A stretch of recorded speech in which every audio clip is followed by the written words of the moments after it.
Before I read the story for you, I just want to let you guys know this story is written in second person, but I will read the story in first person instead because I feel like it sounds better for me to say like I, me, and instead of like you, your, and stuff.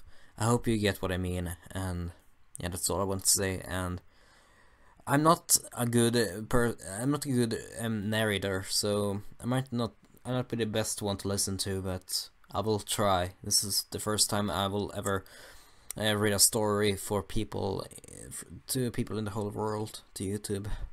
So I hope you will enjoy anyway, and yeah, have fun listening.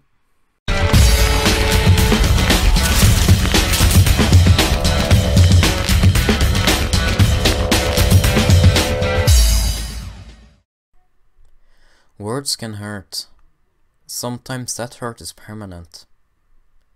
An accident results in a falling out between me and Rainbow Dash, the mare of my dreams, and my friendship with her lies on the brink of destruction. Twilight suggests a vocation to clear everyone's head. Could this be my last chance to make amends, or will I spend the rest of my life filled with regret? Chapter 0 Prologue.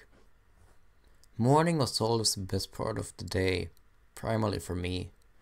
I never knew exactly why I seemed to love mornings more than everybody else.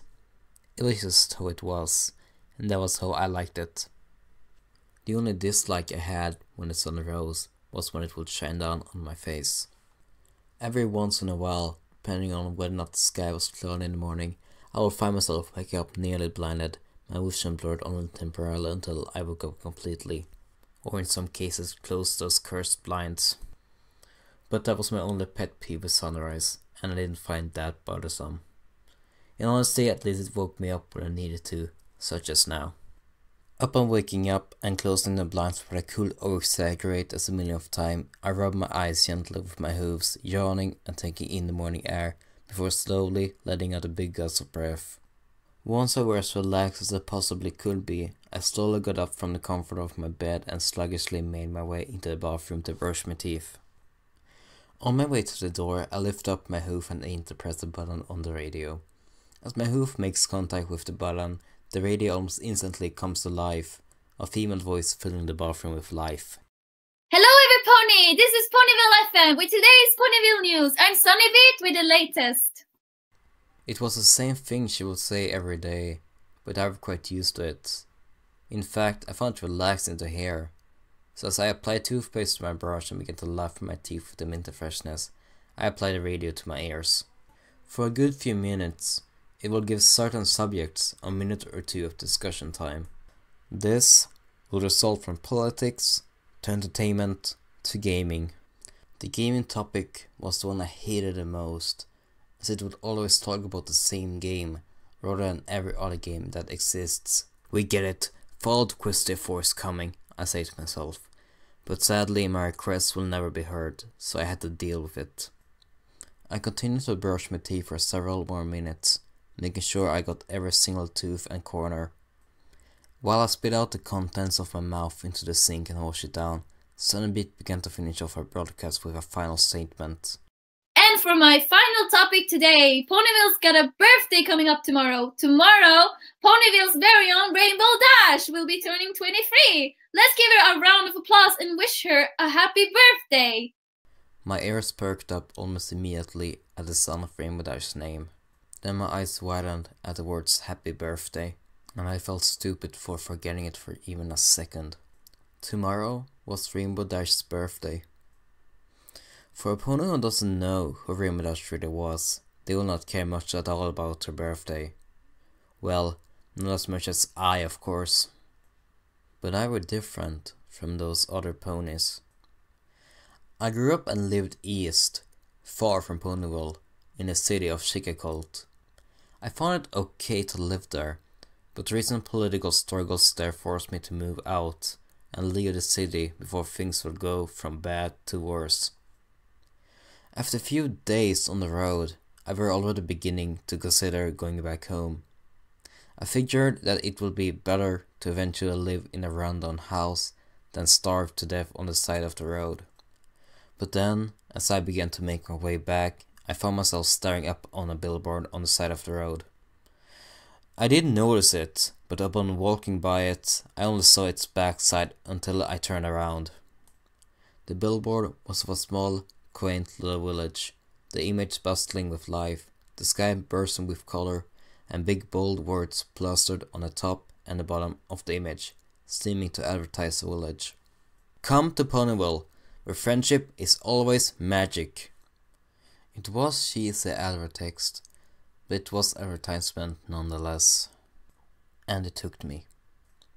The billboard alone, grabbing my attention, I turned once more around in the direction I were originally heading. Not stopping for one moment, I continued forward for another day, maybe two, until I found myself stepping into the same town that the billboard had promoted to me and any other passerby. The first pony I met, and judging by others, the first pony everyone in the town ever met, was Pinkie Pie, the town's dessert baker. The moment she met me, she blasted my face with questions about me, then statements about her own doing. Then, after her endless, commonless speech, she insisted that she threw a welcome to town party just for me. Before I could even object to it, she was gone. I spent my first day in town talking with ponies, getting to know some, and even making some best friends along the way. And then, I met her. It was an occasional bumping into each other kind of greeting, followed by an apology and the usual goodbye. Sure, I had done the same thing to several other mares in my life, with no real connection between me and them. But for me, this bump was different. I didn't just shrug it off and walk away. I watched her intently as she flew off, and just from that my heart fluttered with joy. It may have been wrong, but if love at first sight was wrong, I didn't want to be right. I saw her again later that day at the party Pinkie had thrown for me at Town Hall. She recognized me instantly as that guy I bumped into today. The two of us sparked up a conversation just outside the Town Hall building. I remember talking for what felt like an hour before the two of us decided to head back to the party. I did wish something more could have happened that night, but her becoming my best friend more than made up for it. And tomorrow was her birthday. I were baffled at myself at how I managed to even forget it in a span of a single night. But luckily, Sunnybeat came on the radio just to remind me about it. And just thinking about it got me even more giddy for the rest of the day.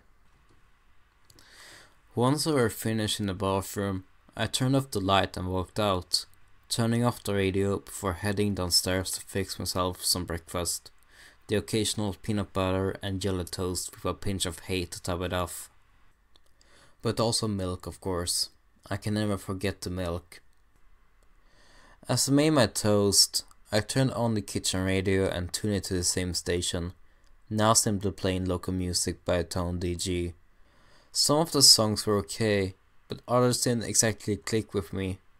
Nonetheless, it was nice to listen to some music while having breakfast.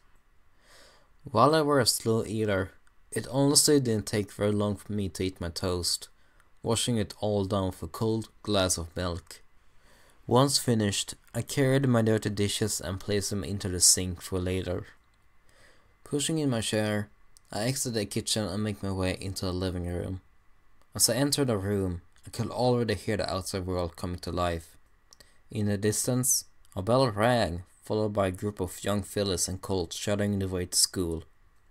A few adult ponies passed by each other every once in a while, greeting with a simple hello and good morning.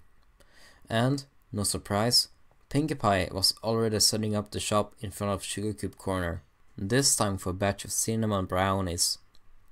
However, I didn't care about cinnamon brownies at this very moment. My only focus today was surprising the mare of my dreams. Today was planning day. Regret by I Am the Night. Thank you for listening to my first fanfic reading. I remember finding this story for what I think was 5 years ago. The first chapter I read hooked me and I wanted to read more. When I finished the story, I came across the sequel, called After. It was still a work in progress, but I decided to read it anyway. I followed the sequel for many years, and recently the final chapter came out and I finished reading it. I was sad that it was over, so I decided to read everything from the beginning, but this time I'll read it for you. I hope you will enjoy this, and please give this video a like and share it to your friends. Bye.